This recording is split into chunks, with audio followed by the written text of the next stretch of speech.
তো এসে গেছে ওয়েলকাম টু দ্য জঙ্গলের ট্রেলার। তো কেমন হয়েছে এই ট্রেলারটা সেটাই আজকে বলবো। প্রথমে বলি ট্রেলারটা 4 মিনিট 10 সেকেন্ডে, যার মধ্যে প্রায় 1 মিনিটেরও বেশি সময় ক্যারেক্টার ইন্ট্রোডাকশনে চলে গেছে। এত বড় একটা স্টার কার্ড এই সিনেমায় রয়েছে সেটা তো আমরা আগেই জানি, তাই প্রথমে সবাইকে আলাদা আলাদা করে দেখানোর বিষয়টা খুব ভালো লাগলো না। তবে এই ট্রেলারটা দেখে একটা বিষয় পরিষ্কার বোঝা গেল, সিনেমার ভেতরে একটা সিনেমা বানানো হচ্ছে যার নাম ওয়েলকাম টু দ্য জঙ্গল, যেখানে সমস্ত ক্যারেক্টার এক জায়গায় হবে যারা এই সিনেমাটা করবে। আর এই সিনেমা বানাতে গিয়ে কি কি কাণ্ড হয়, কি কি মজার ঘটনা ঘটে, সেটাই এই সিনেমার মূল অংশ।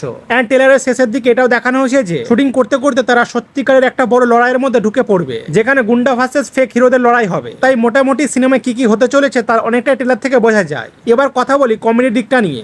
এই মুভিতে বেশ ভালো ভালো কমেডিয়ান রয়েছে, কিন্তু তাদেরকে ঠিক সেভাবে প্রেজেন্ট করা হয়নি। এক দুটো জায়গায় হাসি পেলেও পুরো ট্রেলারটা সেভাবে হাসাতে পারেনি, এটা সত্যি। তবে হতে পারে সিনেমায় এর থেকে ভালো কমেডি সিন রয়েছে, কারণ ট্রেলারটা অ্যাক্ট্রেসদের ইন্ট্রোডাকশন দেওয়ার দিকে বেশি ফোকাস করা হয়েছে। ট্রেলারটা দেখে আমার মনে হচ্ছে। আর কিছু কিছু জায়গায় ওভার অ্যাক্টিংও লেগেছে। এক কথায় আমি যতটা আশা করেছিলাম যে সিনেমাটা আগেকার ওয়েলকাম সিরিজের মতো নস্টালজিয়া হিট করবে, ট্রেলারটা দেখে সেরকম মনে হয়নি। আর ঋষভ পাঠানির অভিনয় আমার কাছে সে একই লেগেছে।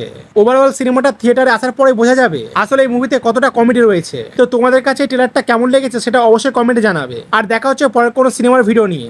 ততক্ষণ পর্যন্ত ভালো থাকো, বাই।